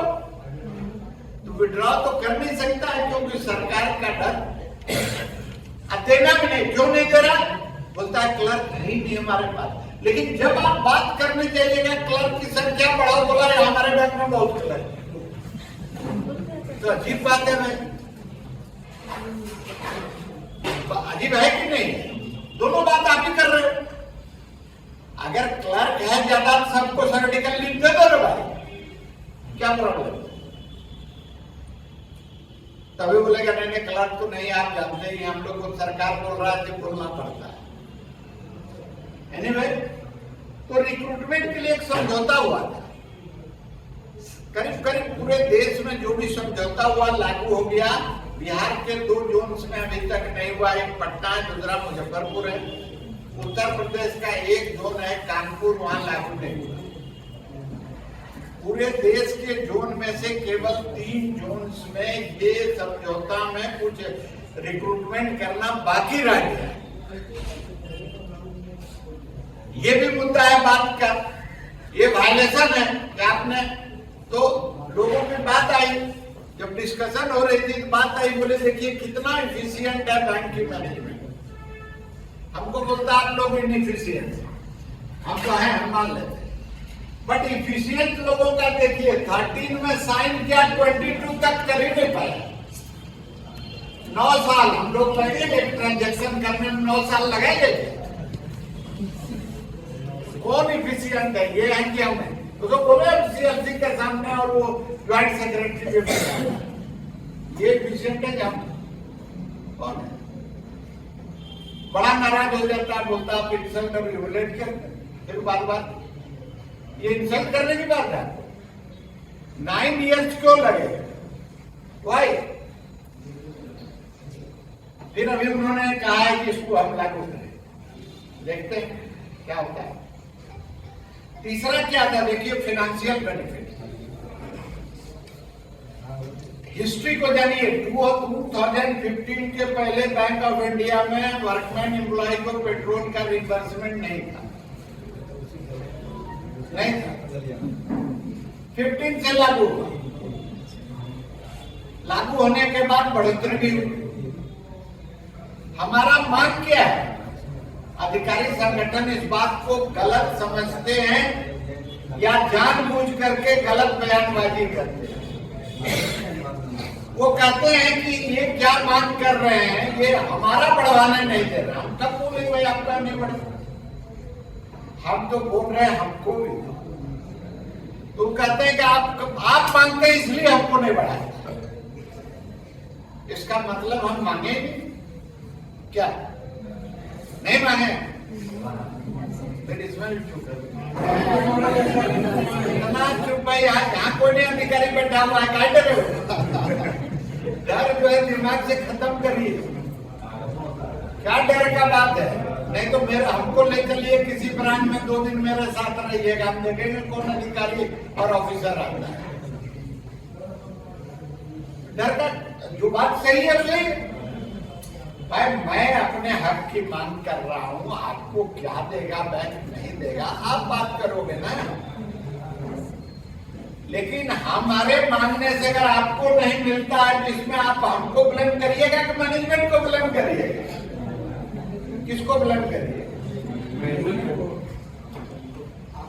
चलिए पेट्रोल मिला, हेल्थ चेकअप, दोनों में अभी भी भेदभाव। हमारा क्या मांग है, हम बोल रहे हैं कि हमको रेस्पेक्टेबल इंक्रीज मिलना चाहिए। अभी तक रेस्पेक्टेबल इंक्रीज नहीं है। आपको 30 लीटर है, 30 क्लर्क ज्यादा मान लीजिए, छोटा ग्रुप छोड़ दीजिए, 30 स्केल 1 ऑफिसर को मिनिमम कितना मिलता है? कितना? 45 रेशियो क्या हुआ? 13 और 45 में 1:3 तो है ही, ज्यादा ही है। 1:3.5 3.5 एक क्लर्क जब अपॉइंट होता है और एक ऑफिसर जब अपॉइंट होता है तो आपकी सैलरी कितनी है अपॉइंटमेंट के समय? आप जब रिक्रूट होते हैं तो कितना मिलता है? 26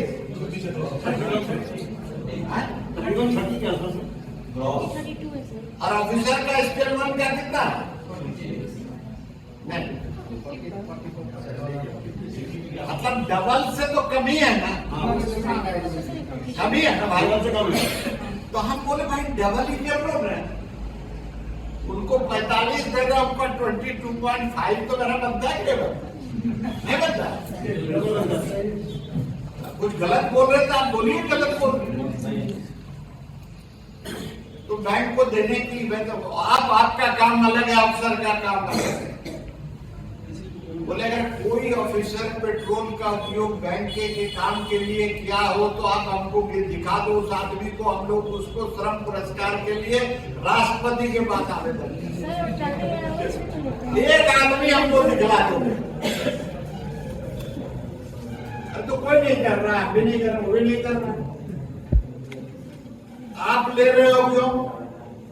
बैंक आपको गाड़ी दिए हुए, अनलिमिटेड पेट्रोल खर्चा कर रहे हो बैंक में, जनरल मैनेजर। आप डिक्लेरेशन बेसिस में क्या लेते हो भाई? क्लर्क मांगेगा तो बहुत खराब है, क्लर्क मांगेगा तो पैसा नहीं। तो इस भेदभाव के खिलाफ कौन लड़ेगा? भीख मांगने कटोरा लेके घूमिएगा तो मिलेगा पेट्रोल उसमें? ना कि संघर्ष सड़क पर उतर के करना पड़ेगा। और कमजोर आदमी संघर्ष नहीं कर सकता। संघर्ष करने के लिए आप में शक्ति कब आएगी? जब आप चीजों को समझ जाएंगे कि ये मेरा हक है, हमको इसके लिए लड़ना। वही काम हम लोग अभी कर रहे हैं, बता रहे हैं लोगों को, आप समझिए। नहीं लेना मत लीजिए। हेल्थ चेकअप, ऑफिसर का हेल्थ चेकअप वैल्यूबल है, हमारा हेल्थ वैल्यूबल नहीं है। 2355 रुपए देके छुट्टी पा लेते हैं। नहीं, पहले तो था ही नहीं। अभी तो चलिए आपको 3500 दे रहा, फर्क क्या? अभी सब कुछ बराबर है हेल्थ चेकअप में। फर्क केवल ये ऑफिसरों के लिए कोई लिमिट नहीं है, आपके लिए 3500। एक घटना घटी थी, एक डीजीएम जाके हेल्थ चेकअप करवा के आगे उन्होंने 6 लाख का बिल दिया। बोले भाई कहाँ गए थे हम लोग, बहुत पीछे पड़े, कौन सा हॉस्पिटल में गए थे? 6 लाख इनको खर्चा लगा, तब अल्टीमेटली बैंक ने उसका रिकवर किया। बोला आप लोग तो पीछे पड़ जाते हैं। अरे भाई 6 लाख क्यों लगेगा भाई हेल्थ चेकअप? बोले अगर 6 लाख लगता है तो ये 3500 क्यों? 3500। अगर तो वो गलत है, ये गलत है। तो आवाज उठाइएगा तो तकलीफ होती है लोगों को। लगता है कि डीजीएम बहुत नाराज हो गया, हमको तो रिम्बर्समेंट हो चुका था। Federation of bank of India staff unions के चलते मेरा रिकवरी हो गई।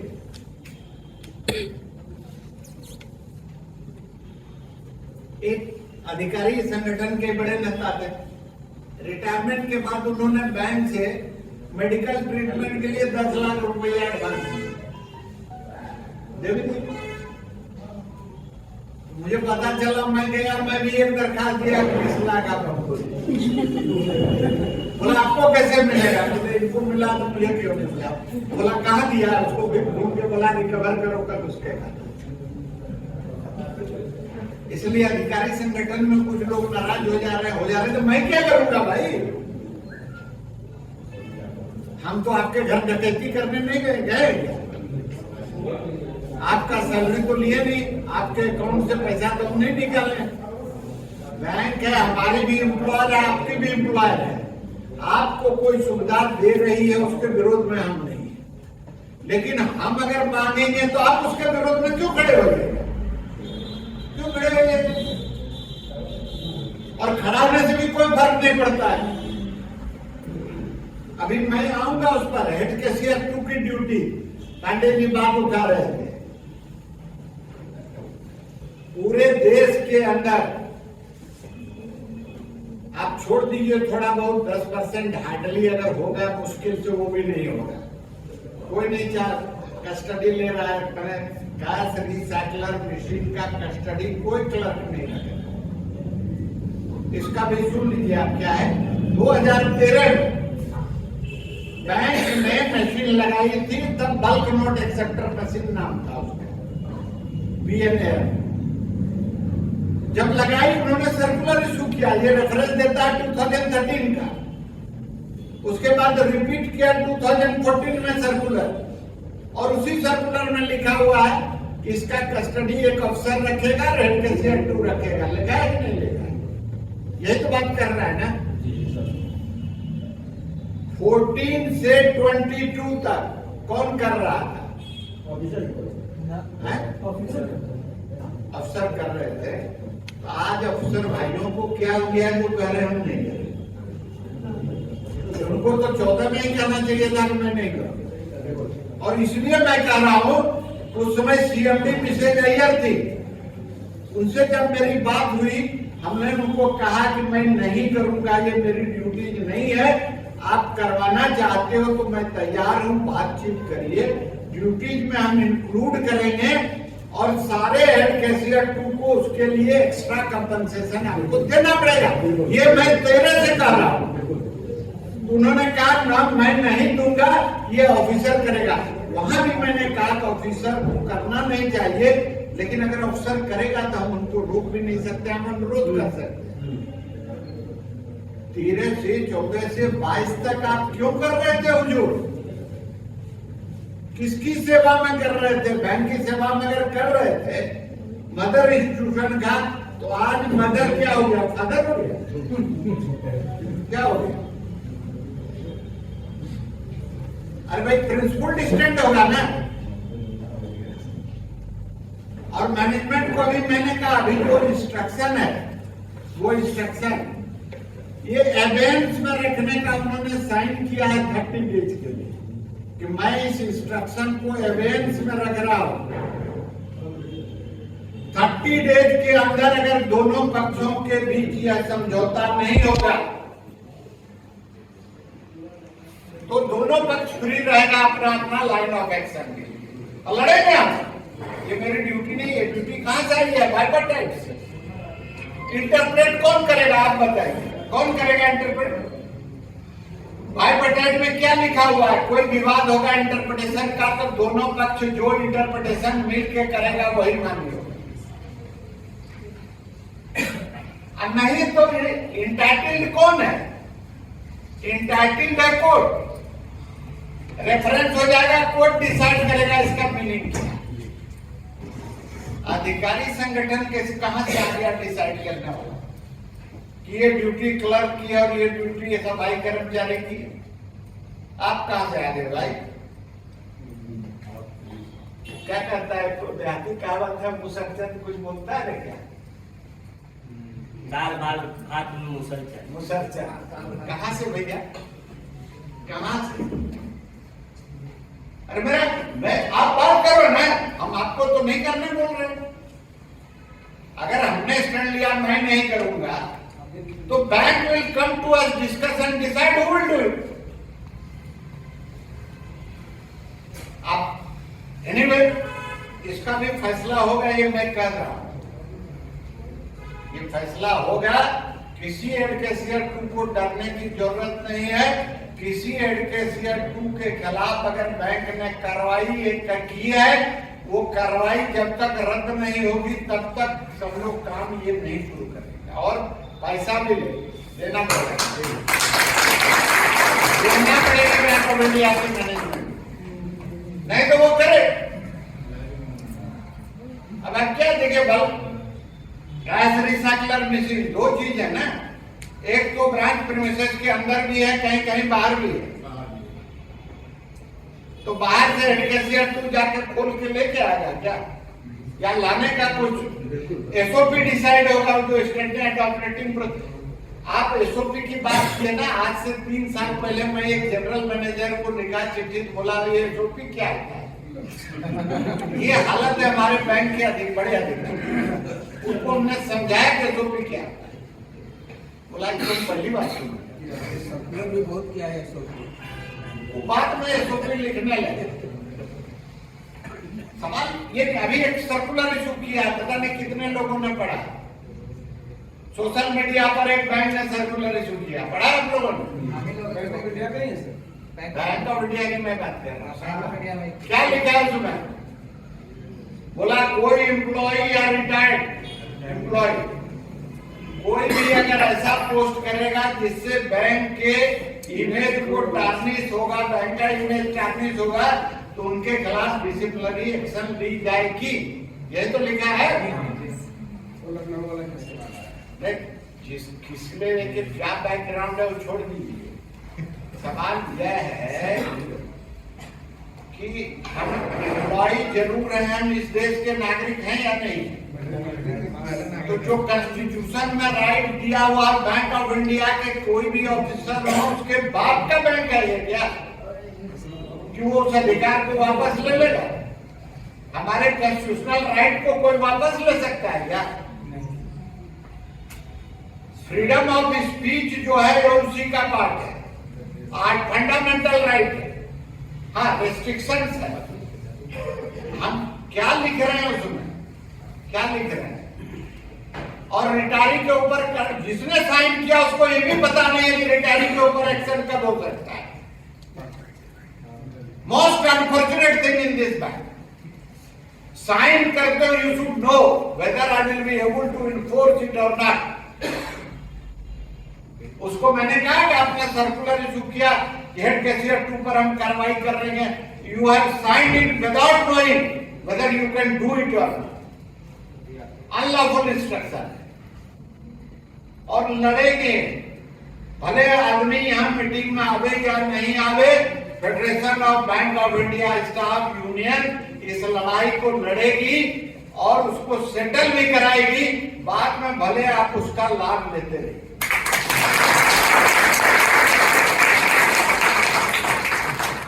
लड़ेगी। आपको फर्नीचर फिक्चर चाहिए कि नहीं चाहिए? बैंक एग्री किया उस सेटलमेंट में कि हम इनके साथ बैठ के बात करके समझौता करेंगे। जब हम लेके जाते हैं मैनेजमेंट बात बोलता है इस मीटिंग में छोड़ दीजिए, अगले मीटिंग में रखिए। एक साथ से हर बार हम ले जा रहे हैं, बोल रहे हैं अगले मीटिंग में रखिए। तो हमने एक सुशील दास रामेश्वर जी भी शायद उस मीटिंग में थे। सुशील दास कृष्णमूर्ति इस बैंक के CMD थे। तो सुशील दास ने एक कहानी सुनाई, कुछ डिमांड था, वो बोले जब इस साल अच्छा परफॉर्मेंस होगा बैंक का तो अगले फाइनेंशियल ईयर में हम देंगे।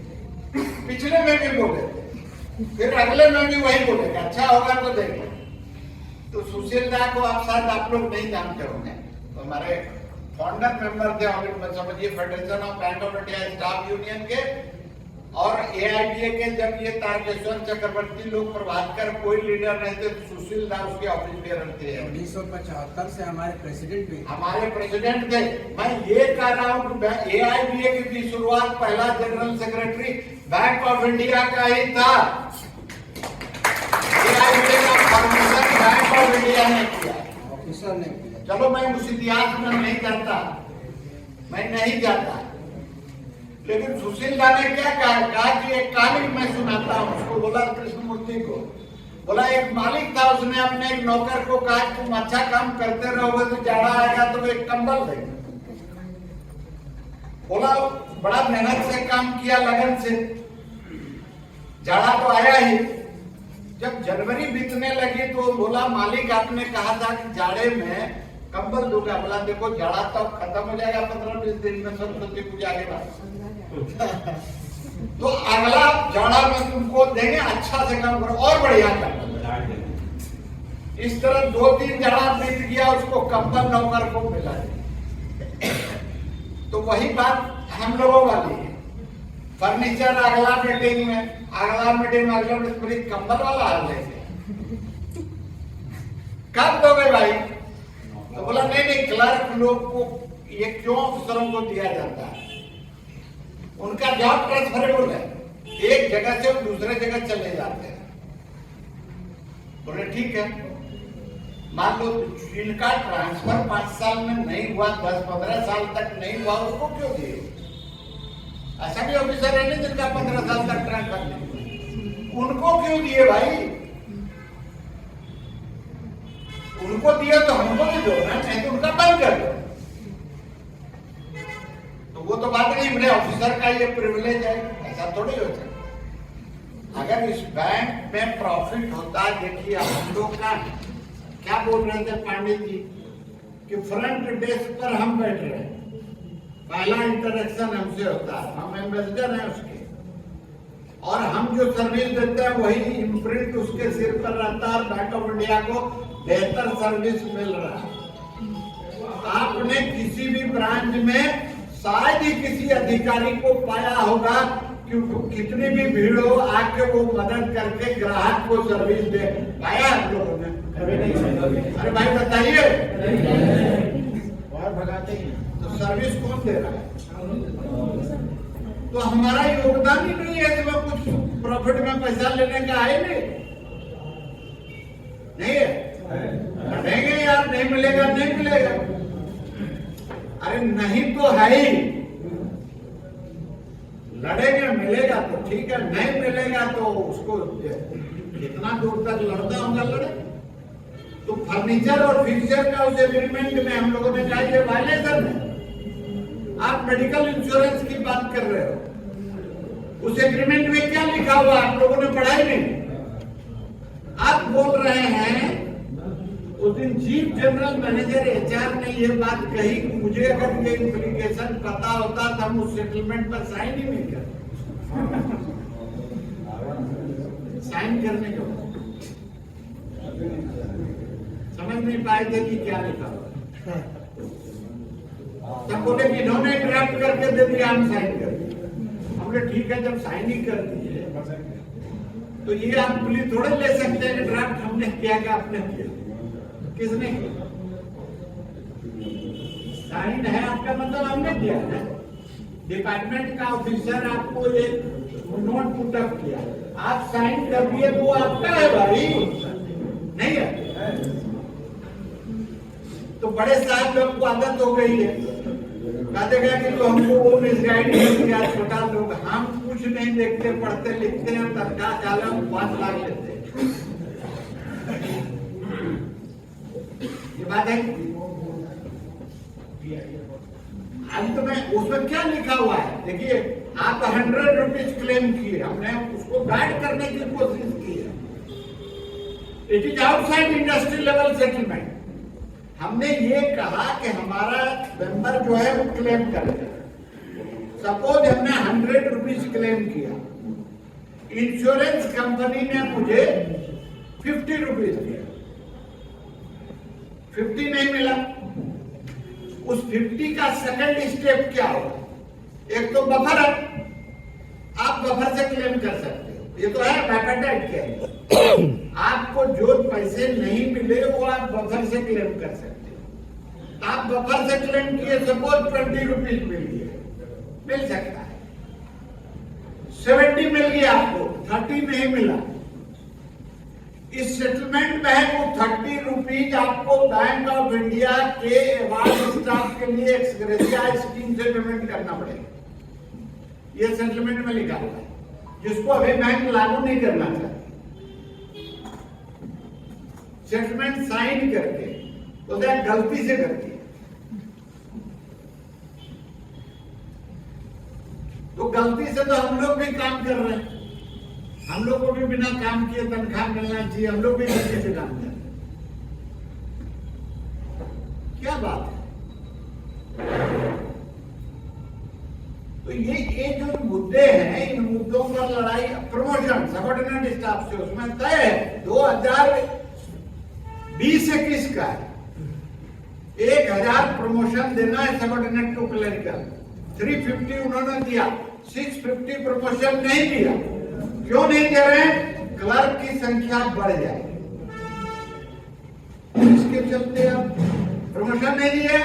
अपना है जनरल मैनेजर आजकल 4 है, तो बोला बैंक ऑफ इंडिया में 8 होता है।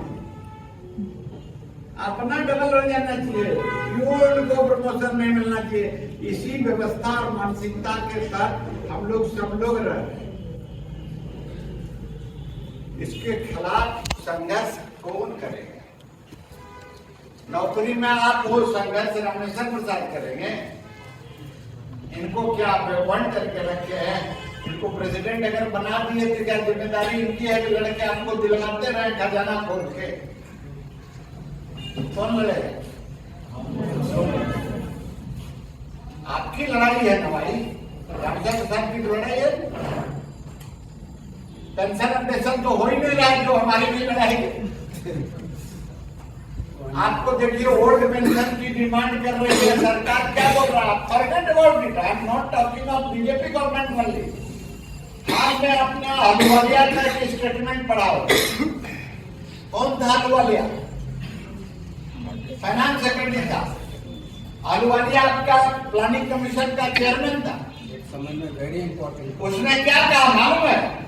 बोला कि जो भी राज्य की सरकार ओल्ड पेंशन स्कीम में वापस आएगी नई पेंशन स्कीम से, उस सरकार की फिनेंशियल बैंक्रप्सी हो जाएगी, वित्तीय रूप से वो सरकार दिवालिया हो जाएगी। ये कौन कह रहा है? ये सारे लोग कैपिटलिस्ट इकोनॉमी के प्रवर्तक हैं, समर्थक हैं। ये लोग पैसे वाले के रोल पर पैसा लेके दलाली करते हैं और बोलते रहते हैं बाजार में।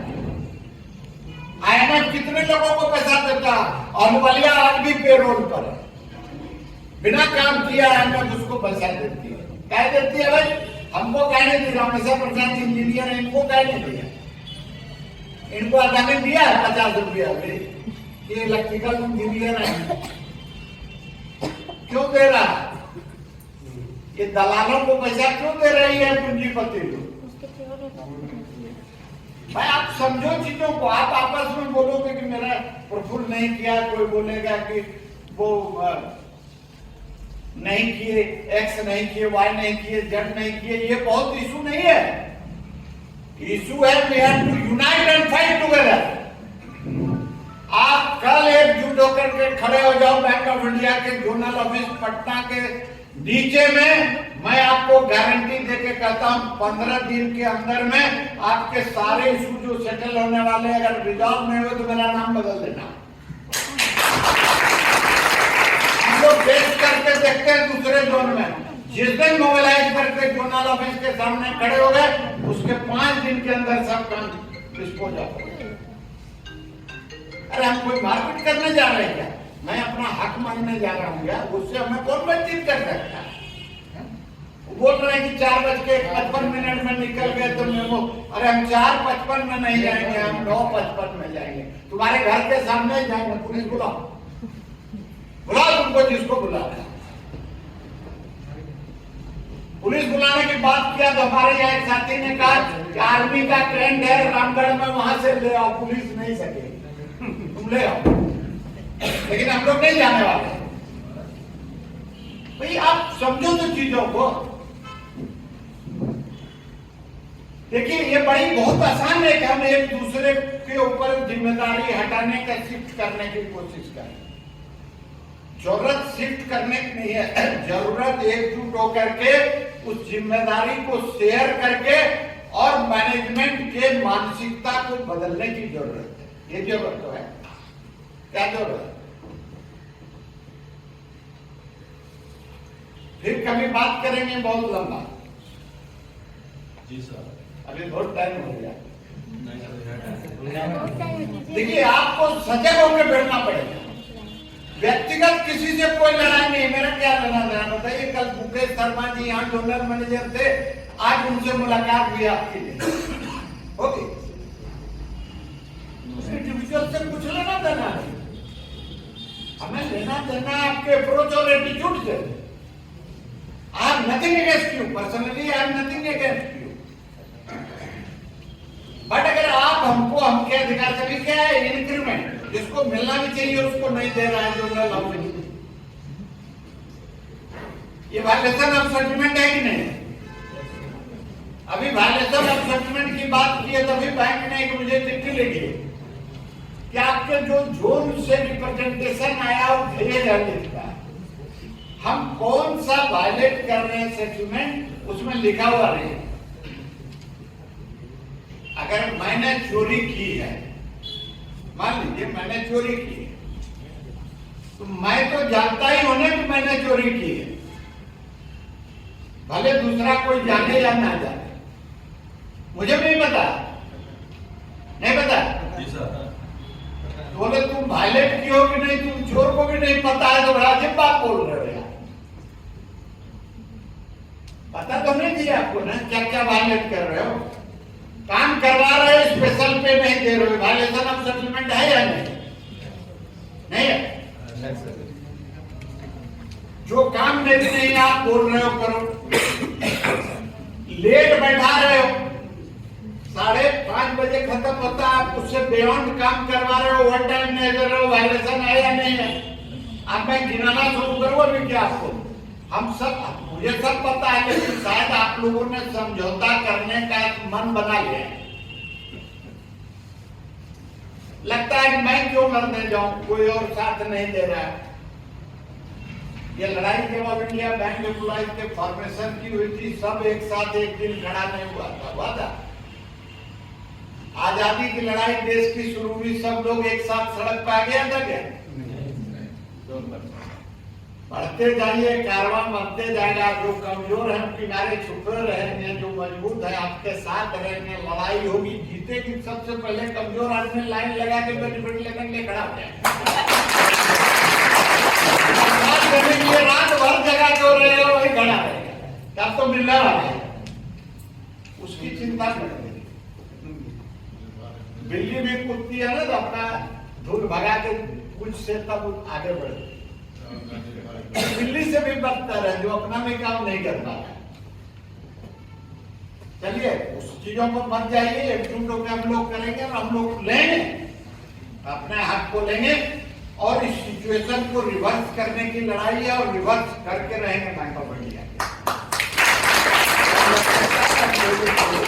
और बिना आपके सहयोग से संभव नहीं है। आपने जिस तरह से हर आंदोलन में अगुवाई की, मेहनत किया, लोगों को मोबिलाइज किया, डिमॉन्स्ट्रेशन किया, साथ साथ हमारे दूसरे संगठनों ने भी जो all India bank employees association के झंडे के तहत हमें मदद किया, हम सबको धन्यवाद देना चाहते हैं, सबके प्रति आभार व्यक्त करना चाहते हैं। आगे भी हम अपील करते हैं कि हमारी हर लड़ाई में आप साथ देकर लड़ेंगे और हम लोग एकजुट होकर लड़ेंगे। अंतिम मैं अपनी बात समाप्त करने के पहले एक ही बात मैं कहना चाहूंगा, यूनाइट एंड फाइट।